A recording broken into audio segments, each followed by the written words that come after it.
भाई का भविष्य देख करके बताना चाहिए था कभी चमारों से पंगा महंगा पड़ेगा और तुम्हें जाकर छितेगा भी। मनुस्मृति में कितनी ताकत है, रामायण में कितनी ताकत है। ना तो स्वामी प्रसाद मौर्य जेल गए, ना चंद्रशेखर यादव जेल गए, राजेंद्र पाल गौतम जेल गए, कोई जेल नहीं गया। लेकिन संविधान में इतनी ताकत जरूर है। आज उसका भाई जो है वो पट्टे फिरवा करके थाने में उठा करके बंद कर दिया। ये संविधान की ताकत है। उन लोगों को समझनी चाहिए धीरेन्द्र शास्त्री से ज्यादा ताकत बाबा साहब के संविधान में। दुनिया का भविष्य बता रहा है, दुनिया की पर्ची लिख रहा है, लेकिन पहले अपने भाई का तो बता देता कि कल को जाकर तू चमारों से पंगा लेगा, तेरे ऊपर SC ST एक्ट लगेगा, फिर तेरा पिछवाड़ा जो तुझे लंगूर बनाकर बंद कर दिया जाएगा हवालात में। भाई चमारों से और दलितों से लोगों से पंगा वो लेता है जिसकी सामत आती है। धीरेन्द्र शास्त्री की उल्टी गिनती शुरू हो गई है, आप लिख लो। इस देश की अगर अमन चैन टिका है तो उस देश के शेड्यूल कास्ट के लोगों के पेशेंस पर टिका है। जिस दिन ही अपना आपा खो देंगे उस दिन सारा सिस्टम खराब हो जाएगा। शेड्यूल कास्ट एक ऐसा समाज है कि अगर वो हल्की सी करवट भी ले ले ना तो भूचाल आ जाता है। अब धीरेन्द्र शास्त्री जो पर्ची पढ़ करके बताते हैं कि तुम्हारा भविष्य क्या है, तुम्हारे साथ क्या चल रहा है, उस धीरेन्द्र शास्त्री को पता होना चाहिए कि बेटा मेरे जो तेरा भाई तूने इसकी कुंडली नहीं देखी थी कि कल को तुम चमारों की बारात में जाएगा वहां छितेगा भी।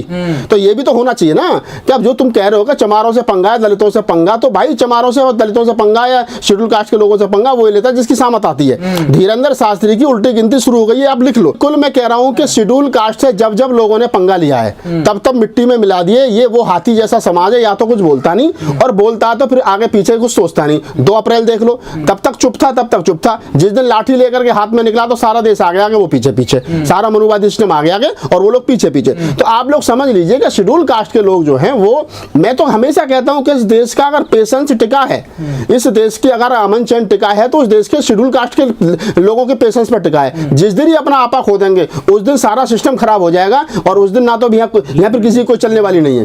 तो आप इस चीज को समझिए कि ये धीरेन्द्र शास्त्री जो बागेश्वर धाम सरकार जिसको कह रहे हैं, जो दुनिया का भविष्य बता रहे हैं, इनको कम से कम अपने भाई का भविष्य देख करके बताना चाहिए था कभी चमारों से पंगा महंगा पड़ेगा और तुम्हें जाकर छितेगा भी। तो ये बहुत सारी चीजें हैं। अभी तो देखो मंडल भविष्यवाणी कर रहे हैं, दलित ही इसका खात्मा करेंगे। मैं बता रहा हूं आपको कि 26 साल का लड़का, 27 साल का लड़का जो अपने आप को खुदा मान के बैठ गया, भगवान मान के बैठ जाए, और सारे, और वो मान के भी क्यों नहीं बैठ जाए, सारे टीवी अखबार उसको दिखा रहे हैं, सारे क्या नाम है चैनल उसको दिखा रहे हैं, 2-2 3-3 घंटे वो लाइव चल रहा है। तो ये हिंदू धर्म की सबसे बड़ी बात रही, वो हर 2 साल के बाद में एक नया बाबा उठा कर ले आते हैं। तो इस बार वो 26 साल का लड़का लिया है बाबा उठा करके, और वो बता रहा पर्ची पढ़ पढ़ करके तेरे भविष्य में क्या होने वाला। ये बात अलग है, वो अपने भाई का भविष्य नहीं पढ़ पाया, उसे नहीं पता चल पाएगा तेरे ऊपर भी SC ST एक्ट से मुकदमा दर्ज होगा, लिहाजा वहां मत जाइयो। तो ये क्या है कि जो बेवकूफ बनाने का सिस्टम है, जो दलित मंडल जी ने कहा है कि दलितों के हाथ से खात्मा होगा, तो इस बात को आप लिख लीजिए। शेड्यूल कास्ट एक ऐसा समाज है कि अगर वो हल्की सी करवट भी ले ले ना तो भूचाल आ जाता है। तो ये धीरेन्द्र शास्त्री को और उनके लोगों को समझ लेना चाहिए कि तुम्हारी उल्टी गिनती अब शुरू हो गई है, जो कि हर हालत में तुम्हारा पतन का कारण है।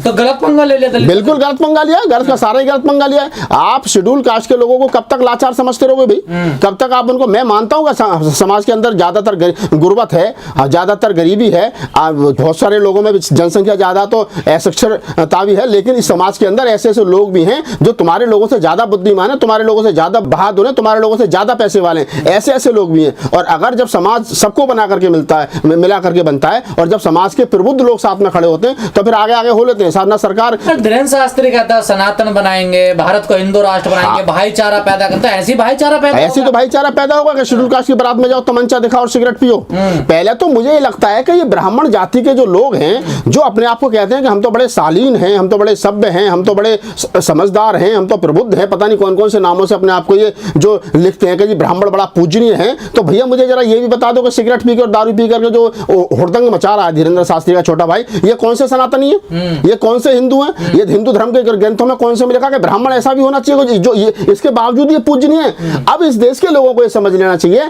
कि जो धर्म ग्रंथ, चाहे वो मनुस्मृति चाहे वो रामायण है, जो कहते हैं कि ब्राह्मण जो है वो पूजनीय है और शूद्र कभी पूजनीय नहीं है, तो ये धर्मशास्त्री कहते हैं। इसलिए धर्मशास्त्रों की लड़ाई उनकी बचाए रखने के लिए कहते हैं। संविधान क्या कहता है? संविधान ये कहता है कि तेने गलती की है, SC ST एक्ट में मुकदमा दर्ज होगा, पिछवाड़ा हनुमान बना दिया जाएगा और उठा करके जेल में बंद कर दिया जाएगा। ये भारत का संविधान कहता है। और मनुस्मृति और जो रामायण जिसकी लड़ाई लड़ रहे हैं और जिसके लिए 3-3 घंटे डिबेट हो रही है, वो ये कहते हैं मनुस्मृति में कितनी ताकत है, रामायण में कितनी ताकत है। ना तो स्वामी प्रसाद मौर्य जेल गए, ना चंद्रशेखर यादव जेल गए, ना क्या नाम है राजेंद्र पाल गौतम जेल गए, कोई जेल नहीं गया। लेकिन संविधान में इतनी ताकत जरूर है कि आज धीरेन्द्र शास्त्री जो दुनिया का बहुत बड़ा वक्ता है अपने आप को सनातन का, आज चमत्कारी बाबा है, आज उसका भाई जो है वो पट्टे फिरवा करके थाने में उठा करके बंद कर दिया। ये संविधान की ताकत है। तो जितने लोग धीरेन्द्र शास्त्री के उनमें जाते हो सेमिनार में 2-2 3-3 लाख जो जा रहे हैं, उन लोगों को समझ लीजिएगा धीरेन्द्र शास्त्री से ज्यादा ताकत बाबा साहब के संविधान में, ये छोटे वाले बाबा में उतनी ताकत नहीं जितनी बड़े वाले बाबा की किताब में ताकत है। यानी भारतीय संविधान में उतनी ताकत है कि वो धीरेन्द्र शास्त्री जो आज का नया ब्रांड एम्बेसडर तैयार हुआ है हिंदू धर्म का, उसके भाई के पिछवाड़े पर लाठी पूरी पर दुनिया को वचन देते हैं, कथा सुनाते हैं, अपने परिवार को सुधार नहीं पा रहे हैं, वो सिगरेट बीपी का तमंचा दिखा रहे हैं। मैं वही कह रहा हूँ गजेंद्र जी कि जो आदमी दूसरों को सुधार रहा है और दूसरों की बात कर रहा है उसको समझना चाहिए। तो यार मैं तो धीरेन्द्र शास्त्री मुझे मिल जाए तो मैं उससे पूछूं, यार मुझे बता तो सही, तू दुनिया का भविष्य बता रहा है, दुनिया की पर्ची लिख रहा है, तू बता रहा है साहब हमने तुम्हारे भविष्य में ये होने वाला है, और क्या नहीं कहता कि इलू इलू भी खोल देंगे। अरे इलू जिसका खोला उसका खोल दिए, लेकिन पहले अपने भाई का तो बता देता कि कल को जाकर तू चमारों से पंगा लेगा, तेरे ऊपर SC ST एक्ट लगेगा, फिर तेरा पिछवाड़ा जो तुझे लंगूर बनाकर बंद कर दिया जाएगा हवालात में। तो ये दूसरों का भविष्य बताने वाले मेरे भाई, हमारे बच्चे जरा उसका भी देख ले, अपने भाई का भी देख ले, अपने परिवार का भी देख ले। तो ये जितने लोग घूम रहे हैं ये सब सनातनी की चादर ओढ़ करके, हिंदू धर्म की चादर ओढ़ करके, धार्मिक चादर ओढ़ करके लोगों को बेवकूफ बनाने का काम कर रहे हैं, काम चल रहा है और कुछ नहीं है सिर्फ बेवकूफ बनाने के अलावा। और मैं फिर कह रहा हूं, रिपीट कर रहा हूं कि अब तमाम देश के जो लोग उनके उसमें पांडाल में जा रहे हैं लाखों की संख्या में, उनको समझ लेना चाहिए क्या धीरेन्द्र शास्त्री के क्या नाम है भाषण में या उनका जो अपना जो उनका जो वो होता है कि हमें तुम्हारे भविष्य बताने का जो उनका हुनर है, उनसे ज्यादा ताकत, उनसे ज्यादा चमत्कार भारत के संविधान में है। मनुस्मृति में, रामायण में कोई चमत्कार नहीं है। मैंने बताया कि ना तो राजेंद्र पाल गौतम जेल गया, ना चंद्रशेखर यादव जेल गए, ना स्वामी प्रसाद मौर्य जेल गए, लेकिन जो लोग इनका सहारा लेकर के अपने आप को पूजनीय माने बैठे हैं और अपने आप को श्रेष्ठ माने बैठे हैं, आज वो बाबा साहब डॉक्टर अम्बेडकर के संविधान की वजह से जेल में जरूर धीरेन्द्र शास्त्री का भाई। हमारे जो SC ST OBC के लोग हैं, जो बागेश्वर धाम की जो उनके सेमिनार हैं, जो उनका जो प्रोग्राम होते हैं, जो उनकी पूरा वो लगता है मंच लगता है, उसमें 90% SC ST OBC के लोग जो है वो जा रहे हैं।